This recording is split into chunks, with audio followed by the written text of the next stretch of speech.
What's up? We are back. This is Fathery of the Tex-Trek YouTube channel and podcast.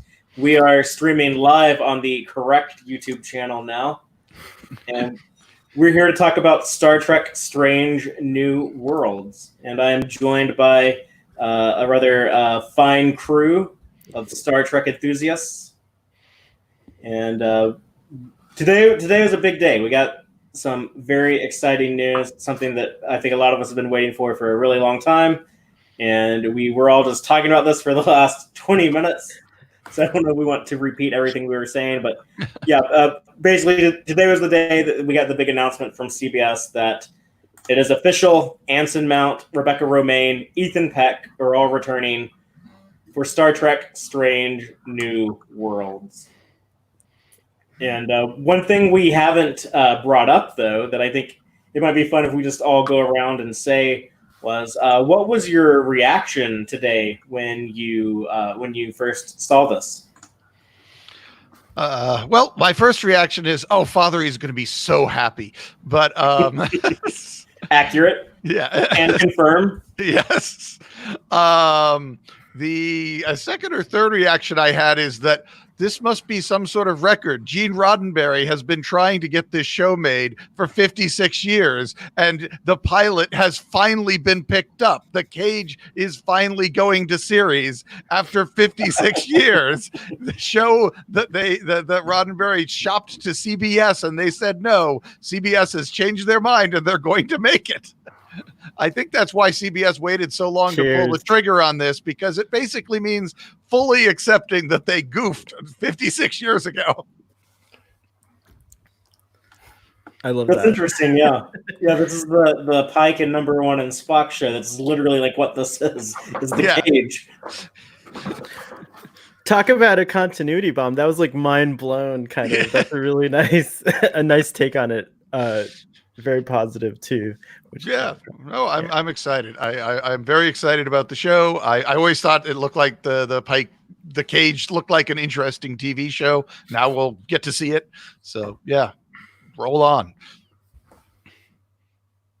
I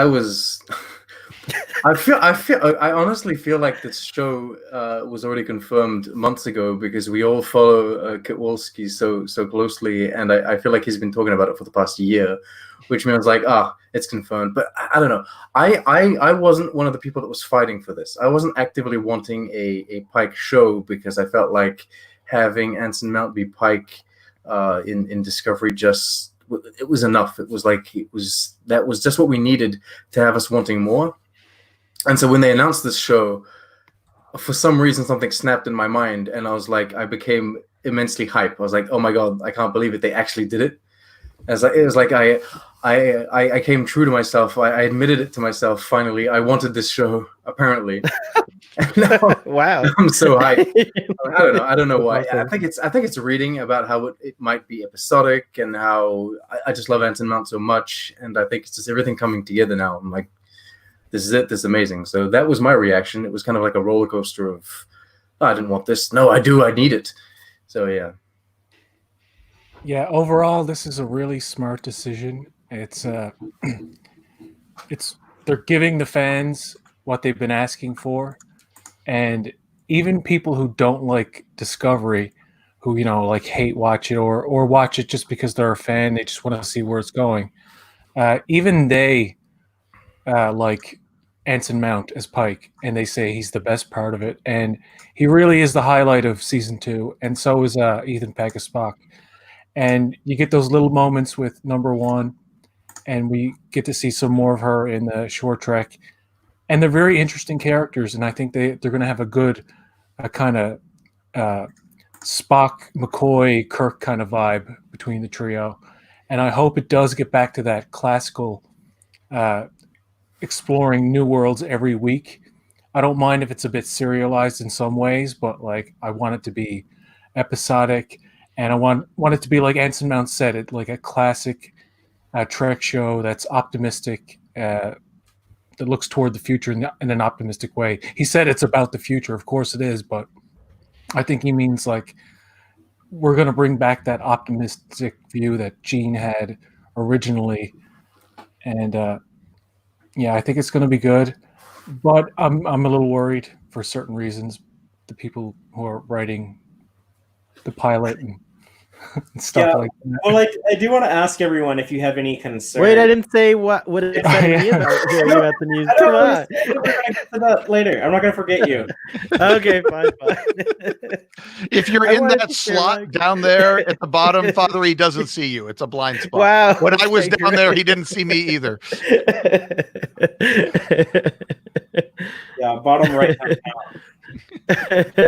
I've been ejected from the Enterprise after a torpedo exploded. No, tell us your thoughts on hearing. No, this I was just today. I just really to quickly. I just want to reiterate everything everyone's been saying, but to me, it was just like I felt like it was Christmas. It was just like I woke up and I went on and I saw Kowalski posted this like funny post about the poster, and like there was this whole discussion about what shows are being referenced and all this, and then all of a sudden after that, I saw the Hollywood Reporter article.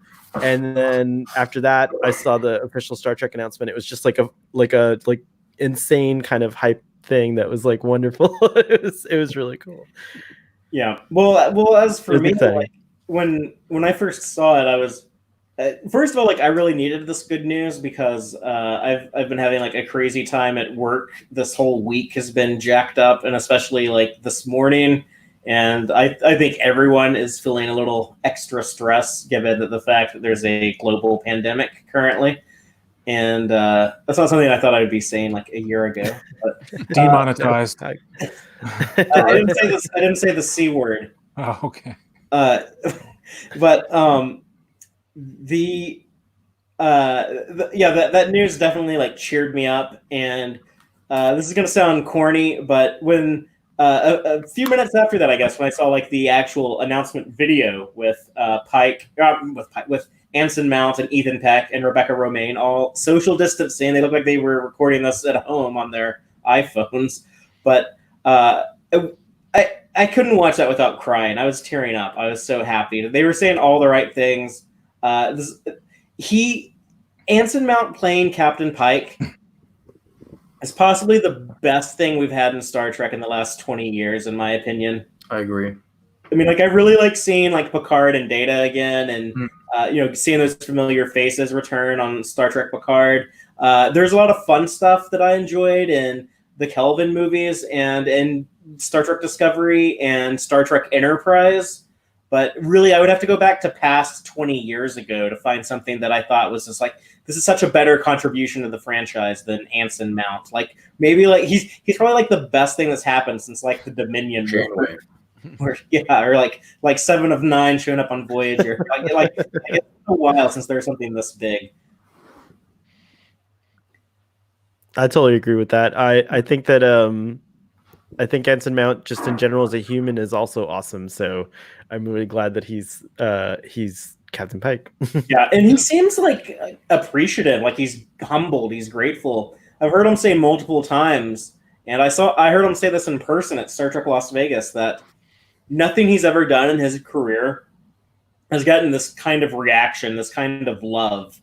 And you could see it in his eyes when he's talking about that like he loves being Captain Pike. And I'm like, yeah, we're gonna get this show. I can tell he wants to do it. Like someone would have to be really messed up. Very important to him, doesn't it? Yeah.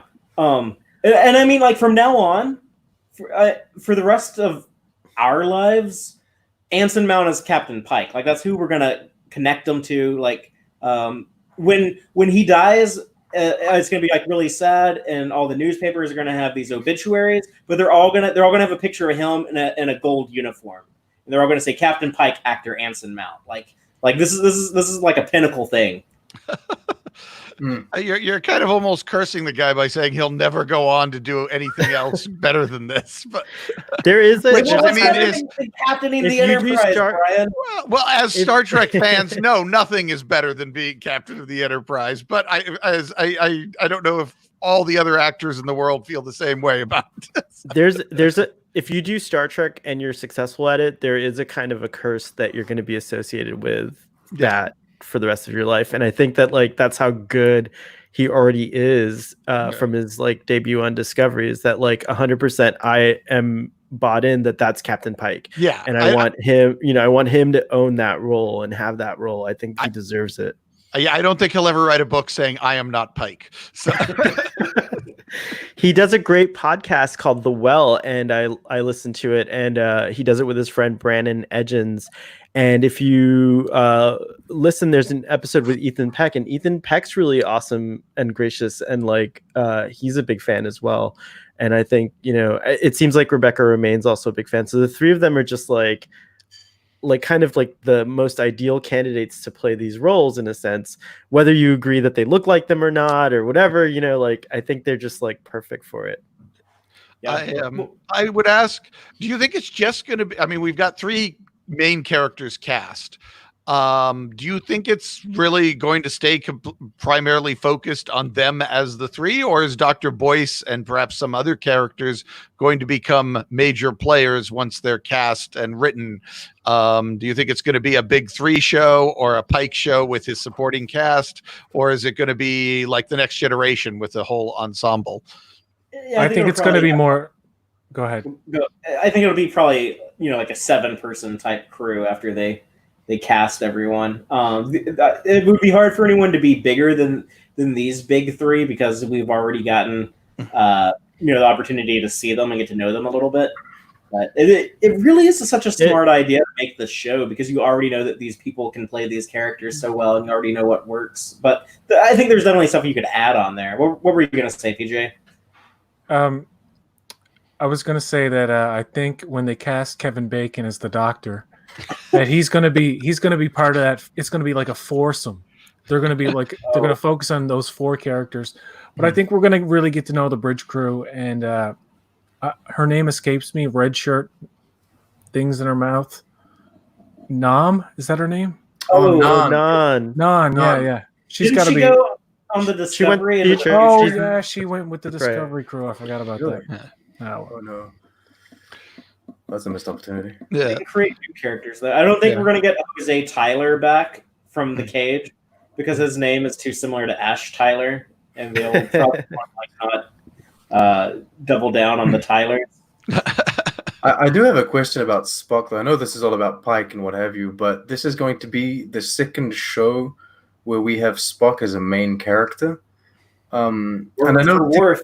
Technically they did it with Worf. I didn't think about Worf, but I was going to say technically they've done it with Picard. But the Picard that we got from the Next Generation and Star Trek Picard they're very different Picards, very different versions of the characters. Worf wasn't so much like, if this were a trio again, it would really be the original series is the trio with Spock, and then this could be the trio with Spock again. Is that too much, or no? Because I think Pike. Oh, well, I guess Pike is pretty similar to Captain Kirk. Well, I think what I've realized is they've managed to find a way to reboot the original series while keeping every single Star Trek fan happy.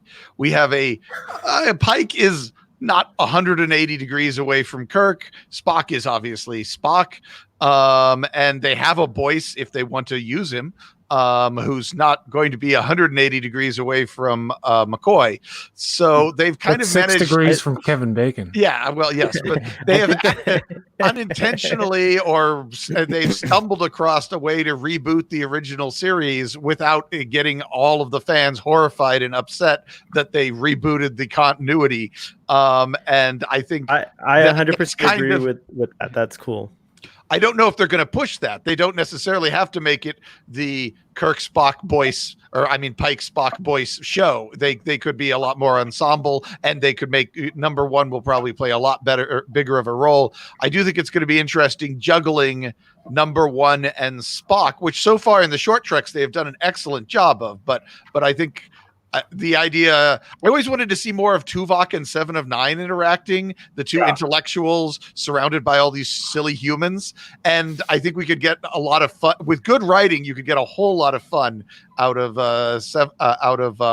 number 1 and Spock talking about how strange how foolish the humans are. There's also a concern that I have though, is that there might be too much overlap between the 2 of them. So if it was kind of a Trinity show of Pike stuck between like these two computer mind logical people, it would lack like that McCoy heart, that humanity. So I think it would be a necessity to branch out and have have Kevin Bacon as Dr.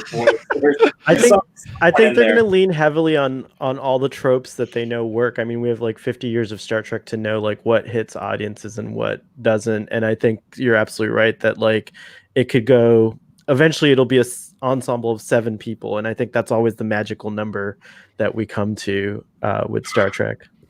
The Magnificent Seven. I want to ask everyone what would you be most excited about in seeing this, and also like if there is anything that like you're worried about. Like you like for me, I love like the idea of like exploring new episodic stories that could be told in a self-contained episode.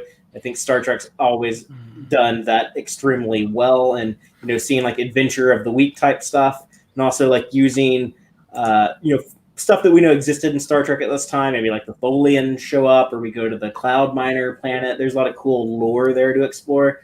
My fears would be like they do weird stuff to the Enterprise, like the Dot Sevens and the roller coaster turbo lifts and the engineering I didn't really like in Short Trek. So, part of the consequence of getting the show that I wanted so bad is knowing that, it's going to be really easy for them to mess up some of that type of stuff. But what about the rest of y'all? What are some of the things that excite you the most, and also the things that scare you?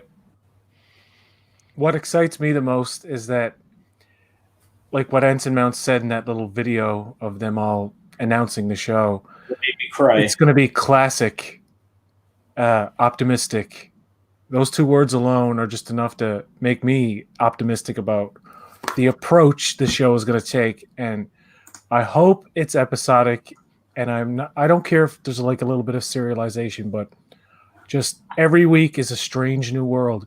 Even if they have to cut the episodes down to like 8 episodes to accommodate actually building new sets and going new places and designing new things every single episode.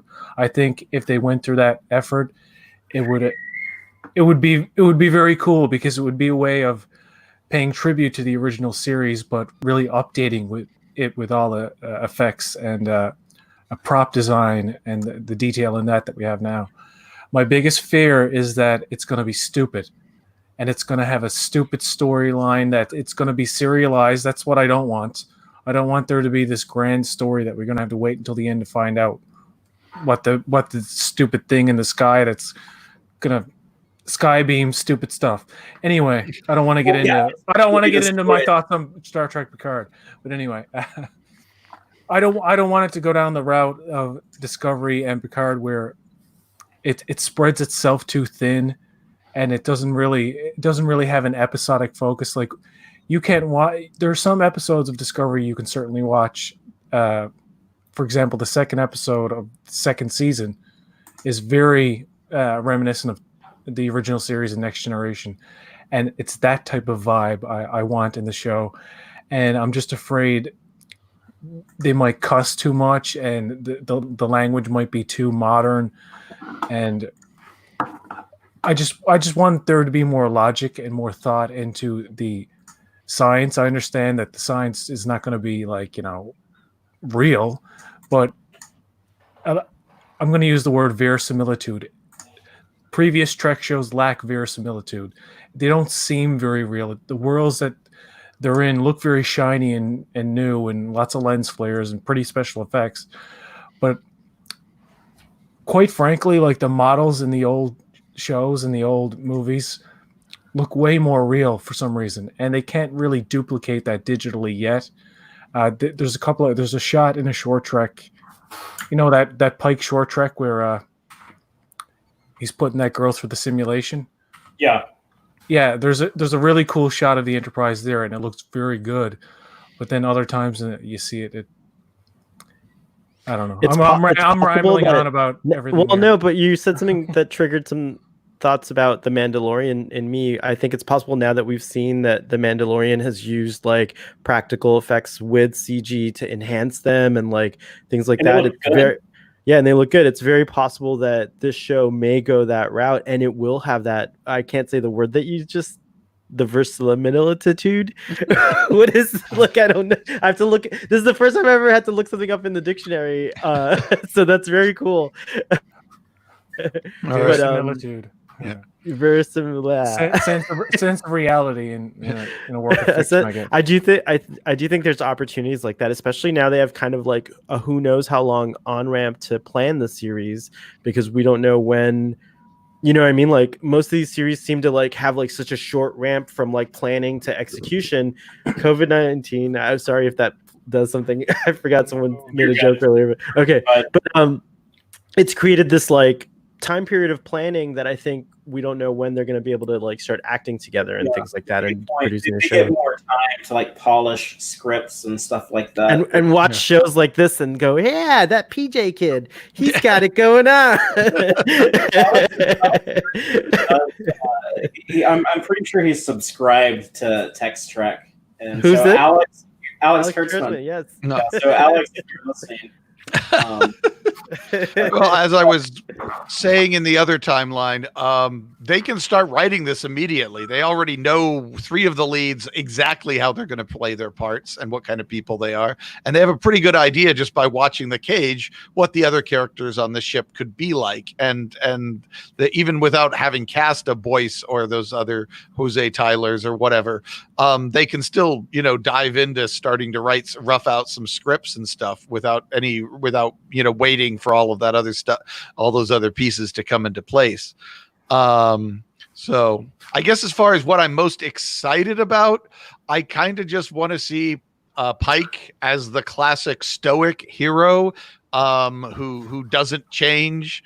Like a lot of the old original series and even Next Generation characters were, that the environment the environment throws problems at them and they have to resist that, much as Captain America does in the MCU movies, at least.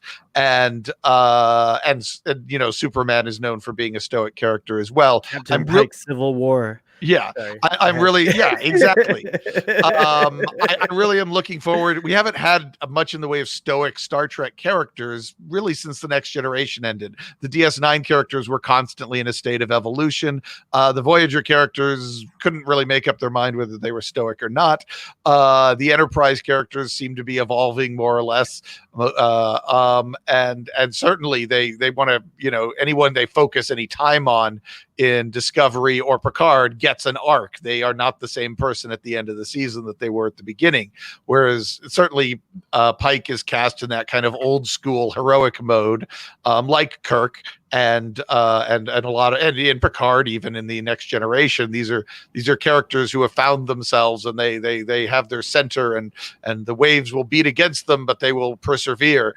But they certainly do grow and change. I mean, I feel like the Borg encounter is definitely one of those hallmarks on Picard's character that comes to mind, that made him, it altered him, and that was a big deal. I thought it wasn't done as like great as what you say later.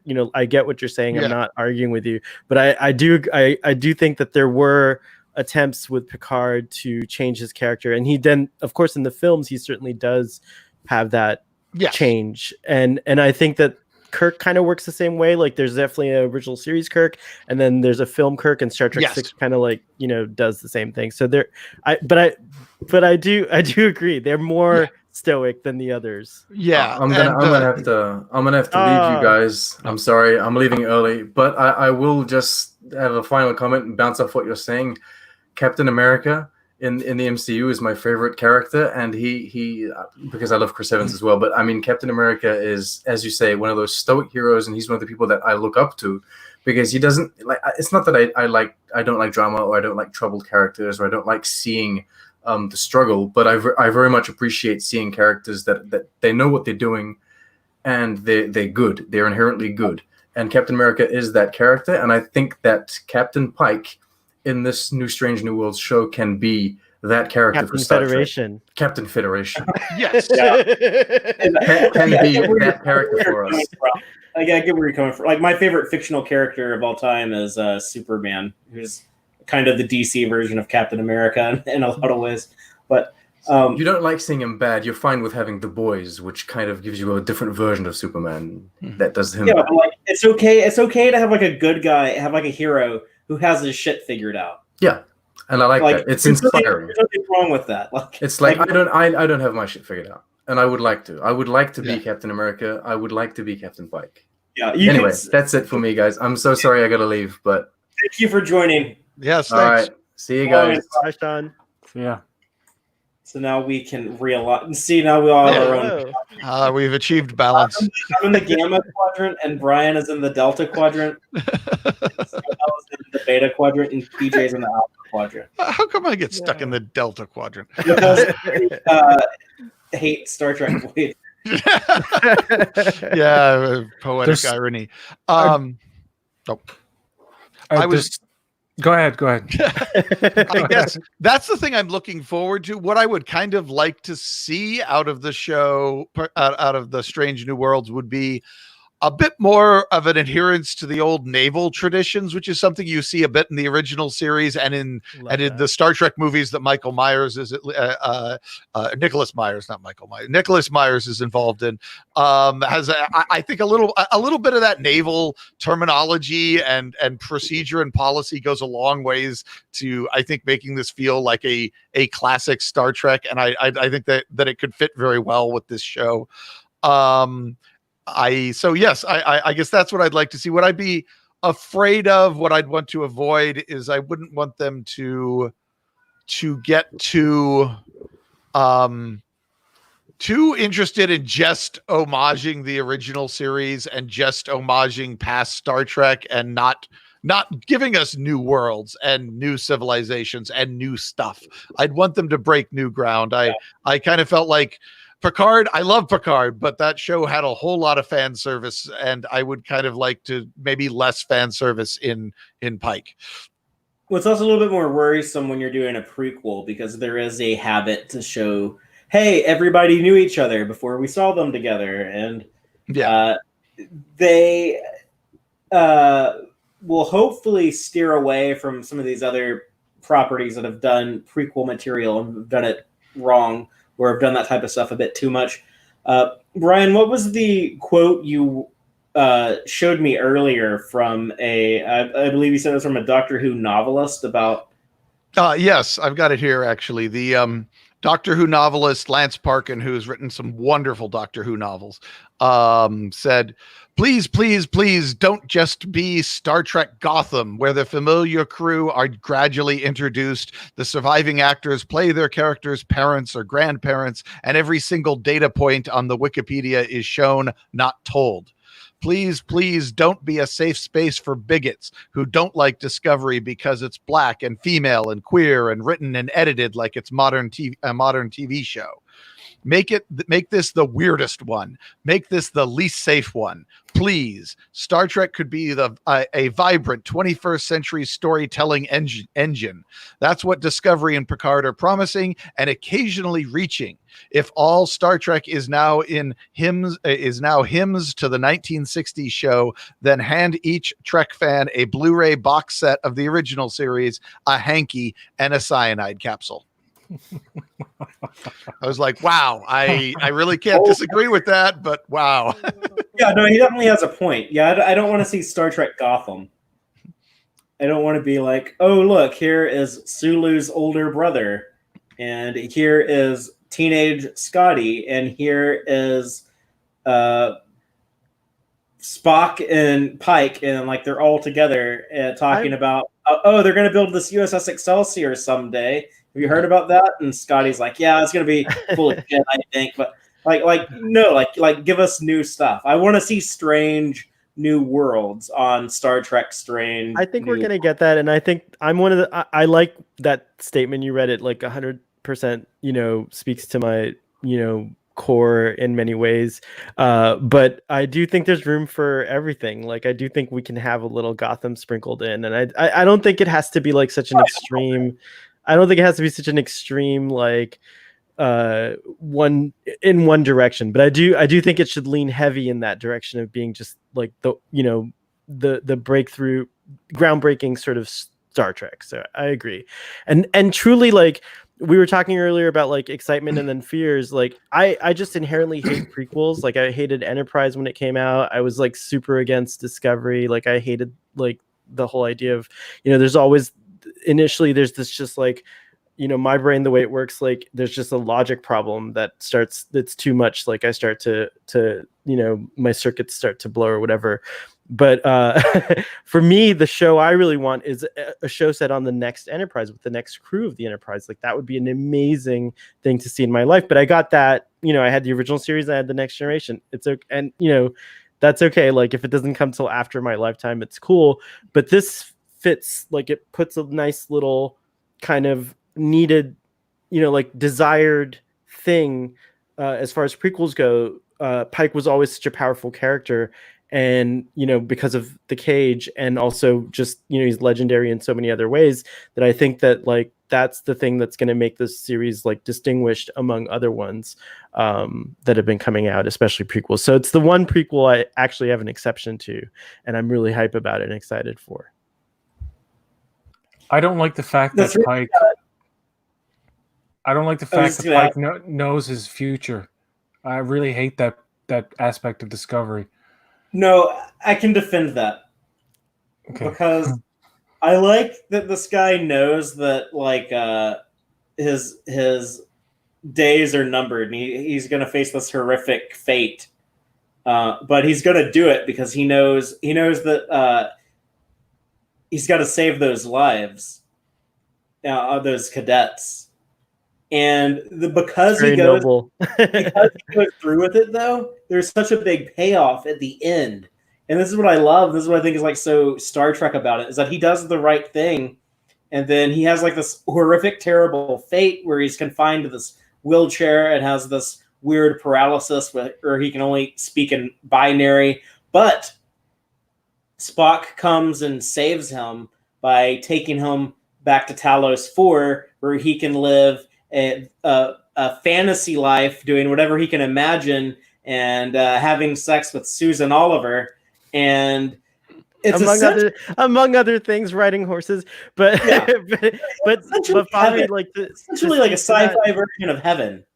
To speak to that even further, like all the great kind of heroic characters kind of know that their fate is going to be to die for their cause. Like at some point, like that's what all these like great heroic characters that we want, Captain Pike to be like know already. So that's why I think it doesn't really affect him as much. Like knowing it's just like, oh, well, now I know the details, but I always knew I was going to die saving a person, another life, or doing something that like helped humanity. Well, not just that's, very set, Earth centric, but like helps, the galaxy in some way, or like, things like that. So I just have a logic problem with it, because when he comes to that point in his life, right before this event is going to happen, wouldn't he act differently? You know what I mean? Wouldn't he realize, oh, this is that old? Maybe he tried. Yeah, maybe he tries and it still ends up happening. Yeah. You know what I would like them to do in this show? To have him have an episode where he struggles with this, like he actually has nightmares of this vision. It's like actually affected him in a very negative way, but he tries to brush it off, and he actually resorts to having the doctor erase that part of his memory. I would like that. Spock could do it. Spock has the power. Yeah. He has the power to do that. Yeah. That's true. Sometimes you don't even have to ask, and Spock will erase your memories. Hashtag Spike. That would be that episode when Spock erases the memory. And then that's kind of sad, because then doesn't Spock kind of read the memory? He has to see it to kind of that would be cool. Spock would know, but he wouldn't say anything. So he never says anything. It's very in character as well. So Pike, when he gets to that point, well, I don't think we're ever going to see that in the There's show. Someone on the live comments. It's Jude Beacom. Hello. Yeah. Jude says he'd be happy if he gets to see a tricorder make a comeback. Well, that's another thing that I listened to the Trek Yard stream right before we started this, and one of the things they mentioned on there was that they could move the props along, like the phasers could look a little bit more TOS than Discovery, and like I guess like the tricorders and communicators. Although the stuff that they use on Discovery already looks very TOS-y. As far as like the handheld props go, the silhouettes especially, maybe not the details, but the silhouettes are spot on for sure. The phaser looks a little bit more like the cage than TOS. Oh It's yeah, kinda where you like- can do the little changing of the thing. Yeah. I actually like that design. I wish that they could have made that. It wasn't Todd McFarlane was going to make a toy of the Discovery. Oh, I really wish they had. But there was it wouldn't have been legal. You mean think- without putting red things on it or whatever? Like, Yeah. It wouldn't have looked like an actual replica. So oh, I see. So we didn't discuss it on this stream, but when do you think it's going to take place?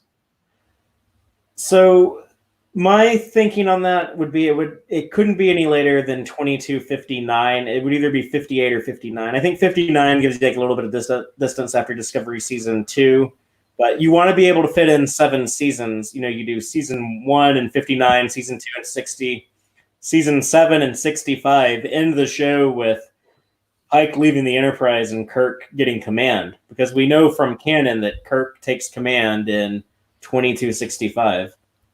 Is Captain April canon? And if so, how old is the Enterprise?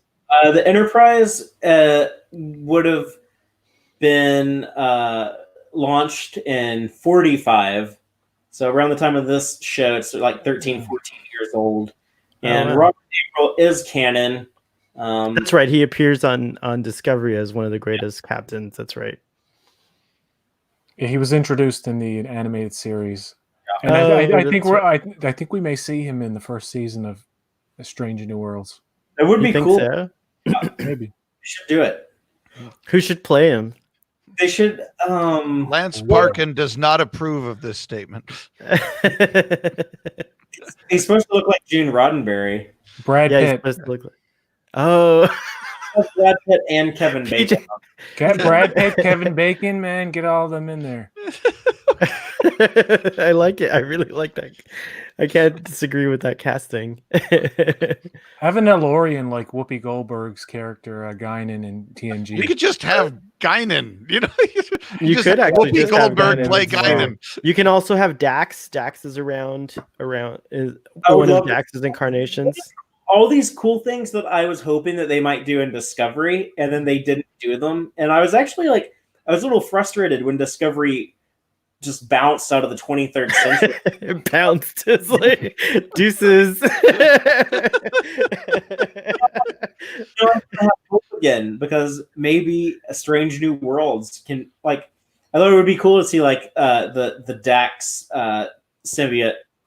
I thought it would be kind of cool to do something with like the Tholians, or I know you couldn't like have any character like see them, but maybe something with the Romulans if you were really smart about it.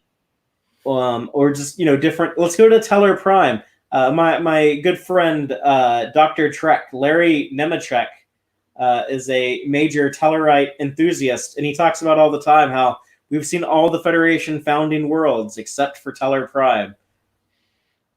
There's a bunch of Very good stuff point. they can do with Strange New Worlds that they didn't get around to in Discovery. Also, like Tyler is there, Laurel is there. Yeah, we talked about that. They have these seeds that were planted in Discovery. We can see what those seeds grow into.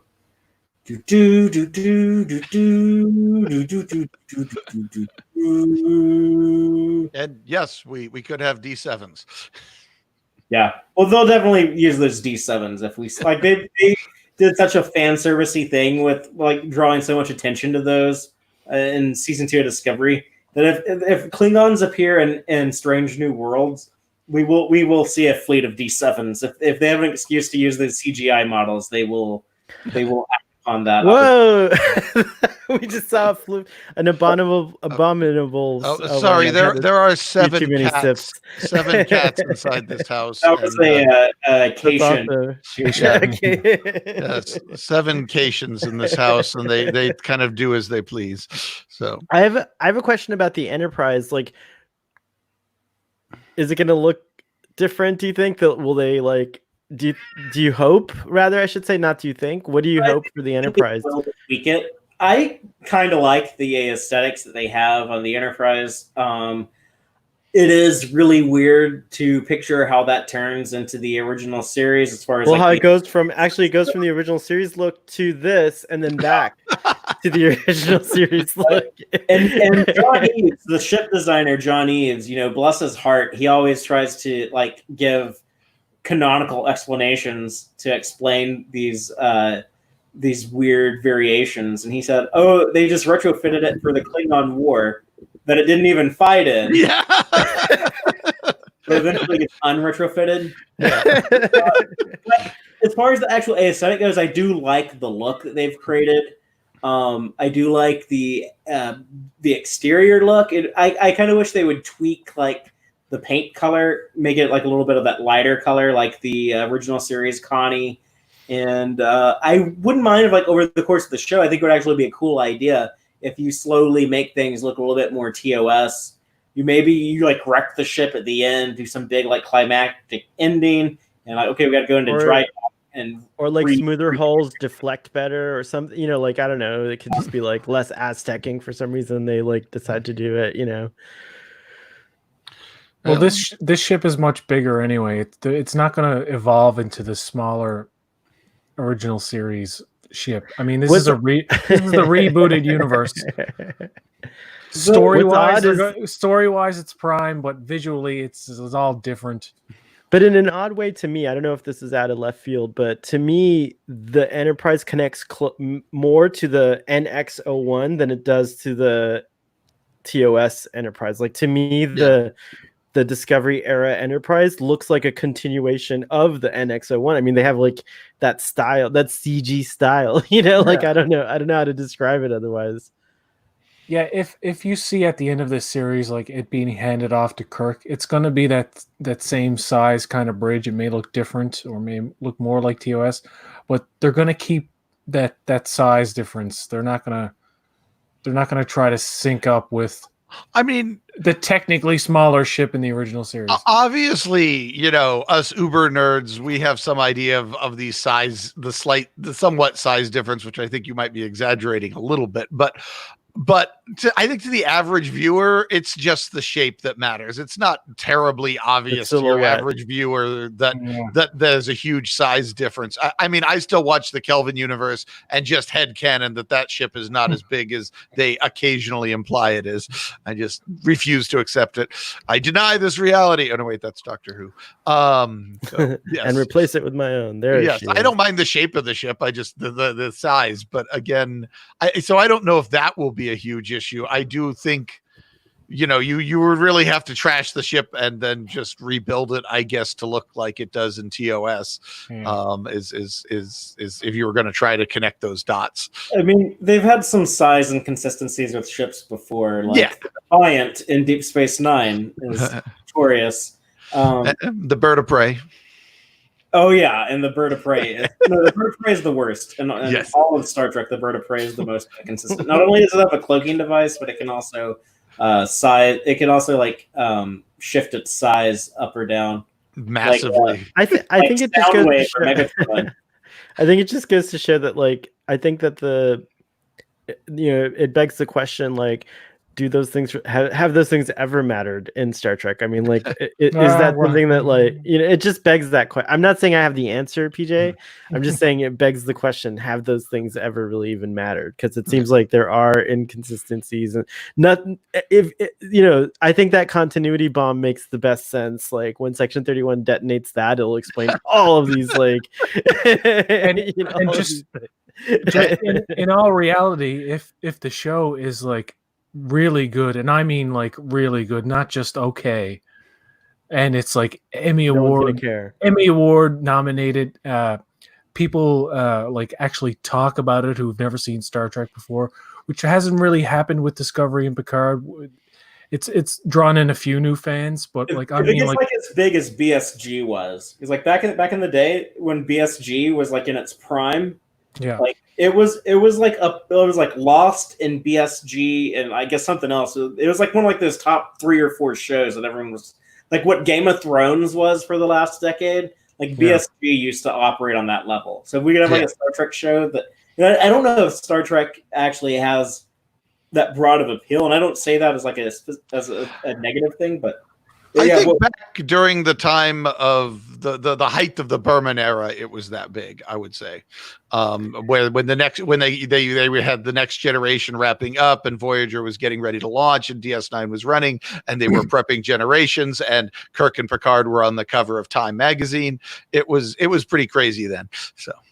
They haven't duplicated that kind of hype and success now, but I think they're getting there. Like, especially with this announcement now, they're giving the fans what they want. It may be good, it may be bad. We don't know. Is but this the first show can be that was hopeful. like that was kind of like that fans made it so, other than the return of Star Trek since the original series got canceled? Well, they Is this like said we listened to the fans, and right. So, but I Kirk think this is like reiterated the that, first so. instance, because there hasn't been a creation of a show that I can think of that fans directly asked for. Well, fans did bring back Star Trek after it was canceled the first time, didn't they? I mean, no, that's what I'm saying. Like Yeah. since then, this is like the only other time that I've seen anything like this happen. Certainly in Star Trek, one could argue that it happened in Doctor Who, but not so much because the fans demanded it, as the fans went and got jobs at the BBC and just made it. Just made it. Yeah, they just got themselves into the positions where they could make those decisions. So, but I think cool. that the people making Star Trek now Our like, fans, when they were, yeah. well, not just that, but like when they were doing Star Trek Discovery Season 2, yeah, they were talking about like, oh, we're going to do some animated Star Trek, and we're going to do Section 31.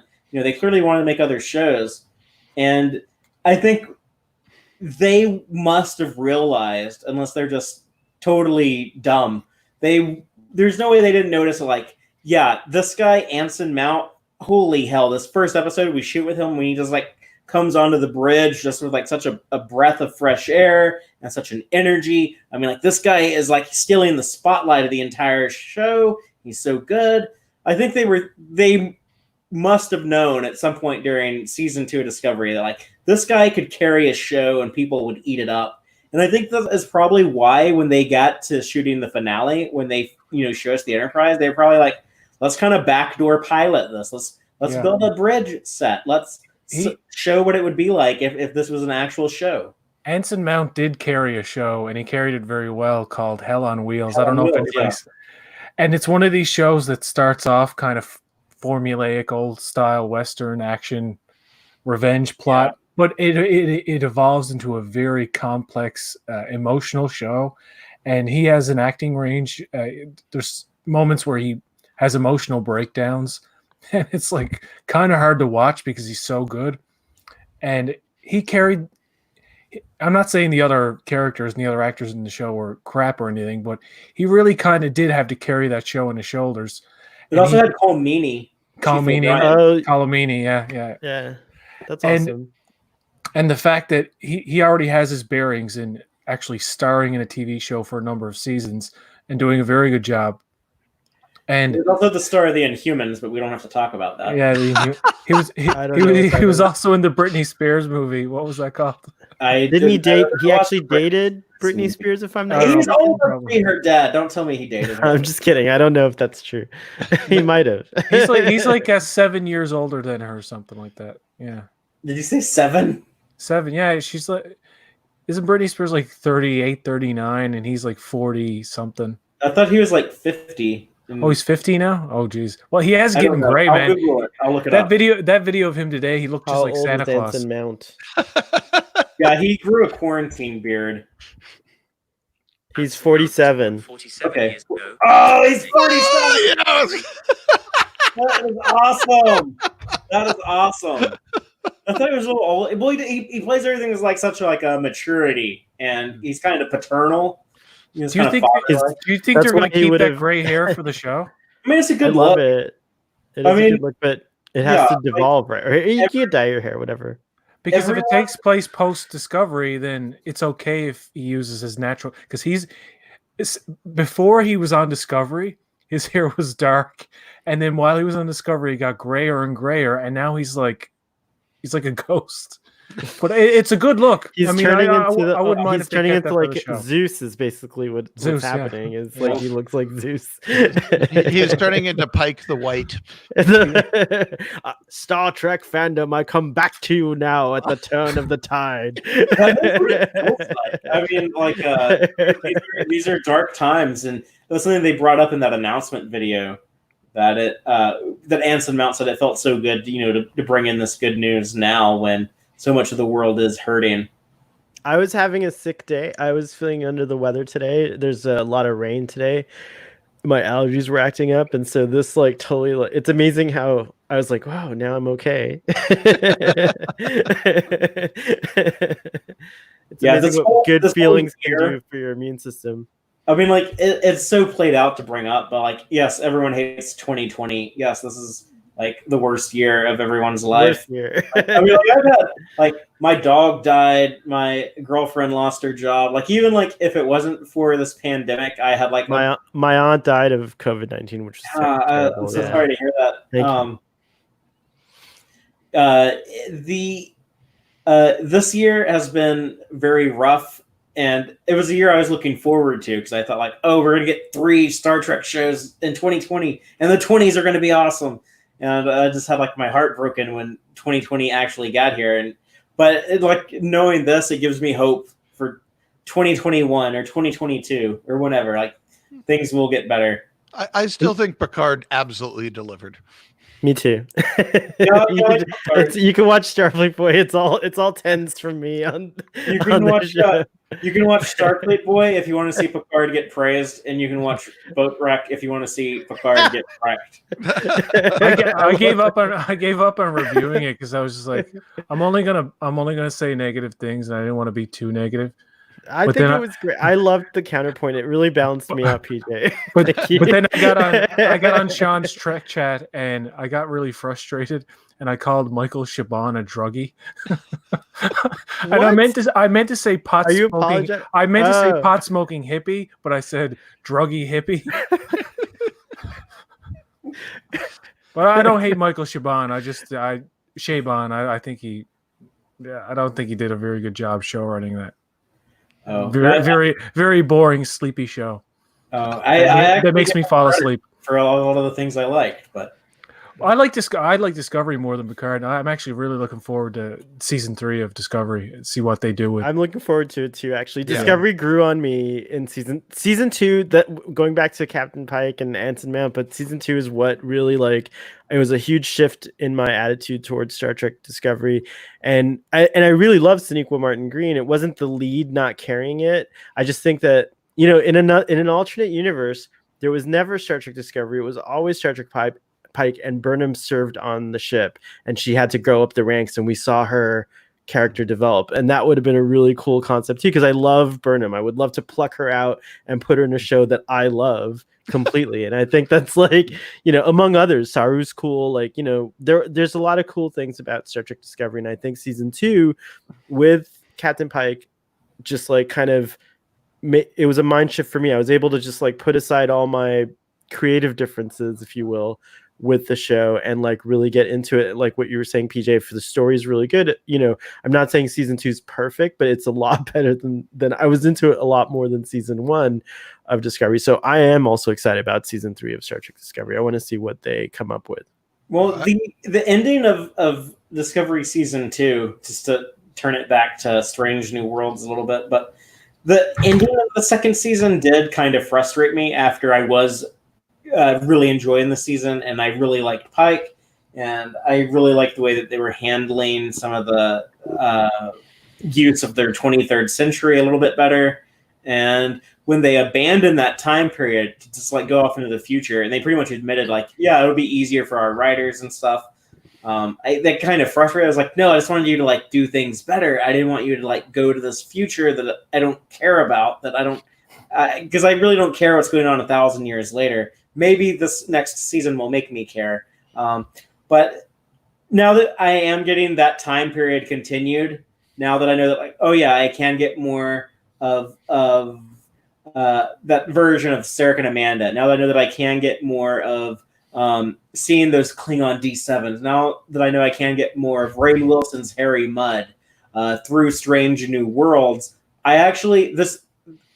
Getting this news today not only made me excited for Strange New Worlds, but it also made me feel better about Star Trek Discovery.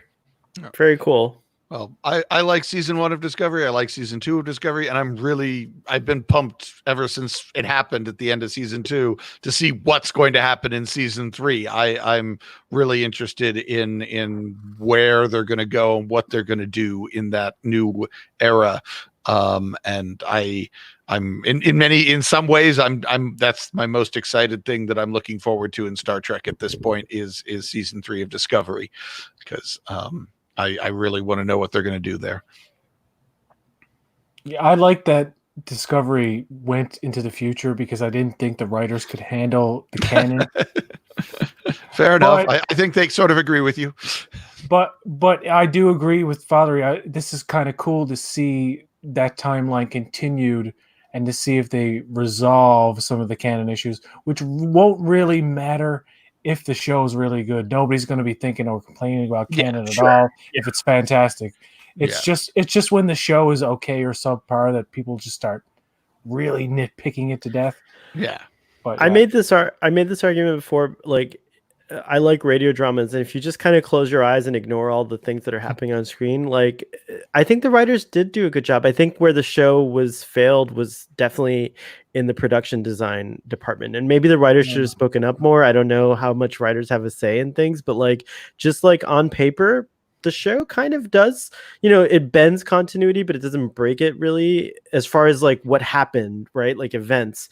It's just when you see it on screen, it doesn't gel with what, like holograms and like all these things don't really gel 100% with what your expectations were of that look, of that period's look and feel. I would agree. Yeah. The as I said earlier, the writers, I think, really were paying attention to continuity on some level, but and to some degree it might be that they feel they can't salvage the production design, and maybe that's why they feel moving it into the future gets them out from under that problem. Well, I'll say this about Strange New Worlds, an advantage that it will have. Every Star Trek show takes like a couple seasons before it gets really good. It's something that everyone comments on, but like, Next Generation, first 2 seasons aren't great in comparison to what comes after that. DS9 doesn't really seem to like hit its stride until season 3 when they get like the Defiant and the Dominion. I think Voyager got a lot better, and after 7 of 9 comes on board in season 4. The first 2 seasons of Enterprise I don't like as much as the second 2 seasons of Enterprise. With Strange New Worlds, they kind of already did their first 2 seasons with Discovery. They kind of already, worked out some of the bugs, and I think that they can, potentially come out of the gates on like that, same level of like Star Trek: The Next Generation, yesterday's Enterprise. Like they'll already. I really like, hope so. That sounds cool. Yeah, well, that's the advantage of it being a spin-off, is that they've already broken in their characters. I think what Brian said earlier, the writers know what their characters are. The actors know what the characters are. It's not like they have to rediscover everything about their own characters. But the interesting thing is the new characters, how they're going to interact with the characters that we know already, like number 1, Spock and Pike. And like that question, will it be an ensemble? Will it focus on Pike? Will it focus on just Pike and Spock and number 1? Or will you have like an ancillary story about like the helmsman or the chief engineer or the doctor or something like that? Yeah. Really looking forward to this being the episodes being more self-contained. That way it would be like not necessarily like an anthology, but you could explore different characters in each episode. You can see more. You can cover more ground. You can visit more Strange New Worlds. And the thing is about the first 2 seasons, the first 2 or 3 seasons of a lot of Trek shows, is that you're always getting to know the characters, and you don't really start caring about certain characters until later on. But with Pike, you could just delve right into the characters right away and have a good first season that people don't, this excuse that Star Trek is always going to have a bad first or second season. That's kind of out the window now. I mean, especially with this series, they should really go into this knowing exactly what they should be doing. I mean, like, I don't want to complain about other shows, but it seems like they kind of play it by ear, or they don't really know the whole picture. This, you won't have that problem of having a definitive endpoint. You really can kind of make it up as you go along. You can really write one episode. Okay, they go here, they meet these guys. How does it affect the rest of the series, but not like overlap into further episodes?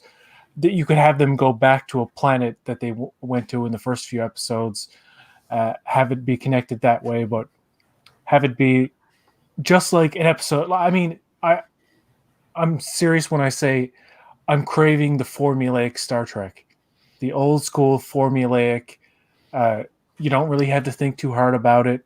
There's a moral to every You want story. your classic salsa, not the one from not the spicy bacon. salsa. Yeah, not this way. With the bacon I mean, cheese and If I could only choose one type of storytelling for all of television, I would definitely go with the more serialized character arc-y kind of storytelling. But for Star Trek, for me, we had 700 hours worth of episodic television, so I didn't feel like I was missing it. However, I'm fine given how many different Star Trek series we are doing and how incredibly serialized Picard was. That yeah, sure, we can have a series that's episodic. Might as well, if we're going to do all these different shows, make them as different as possible. So, and I always say that Star Trek doesn't have to be a show about a crew on a ship called the Enterprise exploring the galaxy for Starfleet. And that's what it originally was. That's what the Next Generation was. And I always appreciate that DS9 broke that mold and did something different. And, Enterprise proved that you can still go back to that. But I don't think that's what every show needs to be. But in this era of getting more Star Trek shows at the same time than we've ever had, I mean, what do we have now? Discovery, Strange New Worlds, Picard, Lower Decks, Nick Trek, probably going to be called Prodigy, and then neat. Section 31. There's some other live action. So like 7. This is the most Star Trek stuff happening ever at the same time that I could remember, and it's like it is. A lot of people are hailing this as this television age is the golden age of television, and Star Trek's really vying for that slot for this time period as well, to go into a new, I guess for Star Trek would be the platinum age or something, but it'd be the next big age, But there's definitely room for a show that is, we're the flagship, we're the Enterprise, and we're just on a mission to seek out new life and new civilizations and boldly go where no one has gone before and have different adventures every week. If you have that much variety, then one of the shows totally should be that. And I'm grateful to be seeing that. One of my concerns when people were first talking about doing a Pike on the Enterprise show, when Discovery Season 2 was still on the air, I said, why would they do a Discovery show in the 23rd century on a ship called the Discovery, and then also do a 23rd century on a ship show with like the Enterprise and Pike? It's like, it's too similar. They need to be different. They made DS9 very different from the Next Generation, and DS9 very different from Voyager.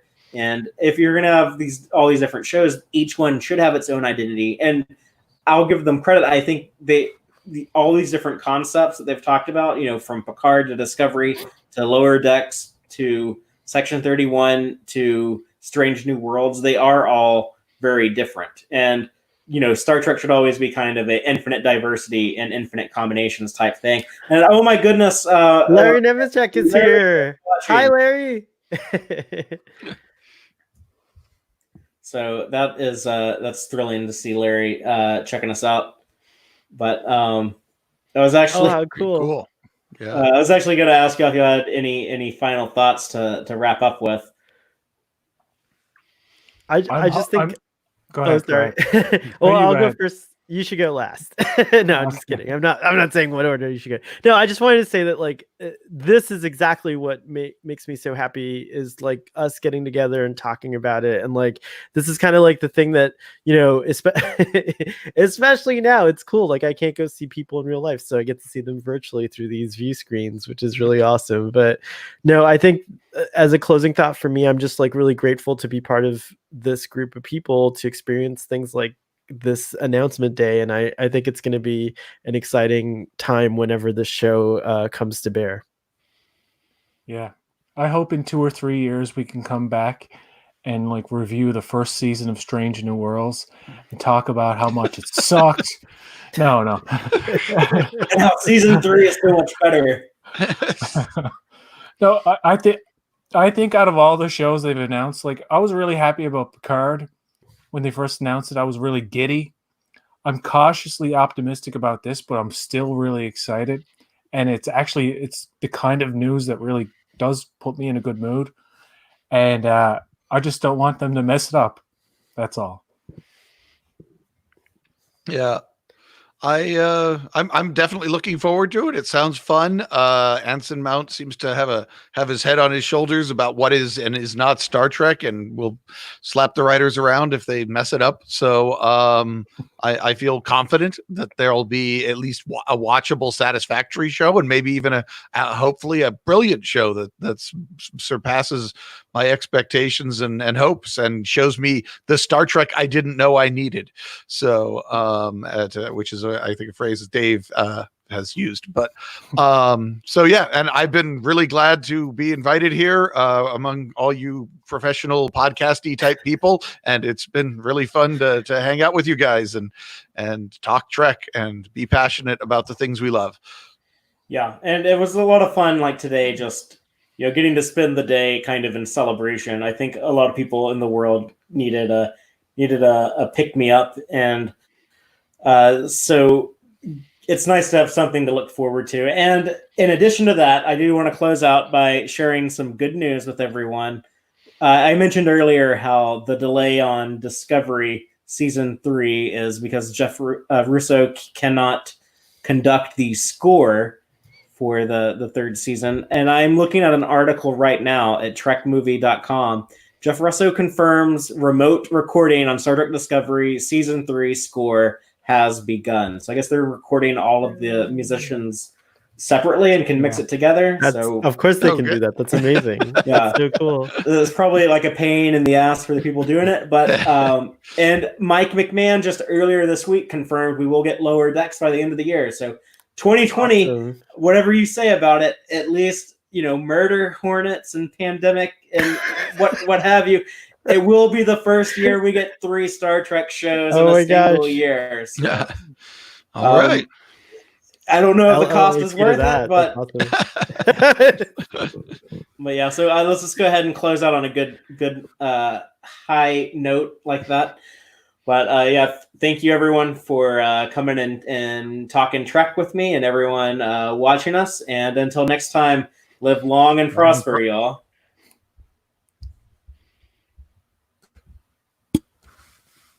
PJ, you do freeze frame amazing.